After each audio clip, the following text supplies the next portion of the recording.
சின்ன முருகைய சிங்கார முருகைய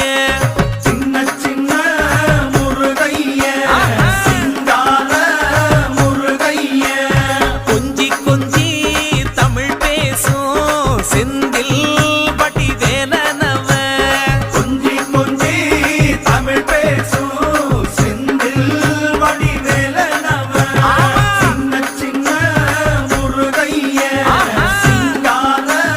முருகைய கொஞ்சி கொஞ்சி தமிழ் பேசும் செந்தில் வடிவேலனவ சுப்பிரமணிய சாமி என்பார், கார்த்திகேயன் என்பார், சுவாமிநாதன் என்பார், முக அமுதன் என்பார், பாலசுப்பிரமணியன் என்பார், கருணாகரன் என்பார், கதிர்காம கந்தன் என்பார், கதிர்வேல சுவாமி என்பார்.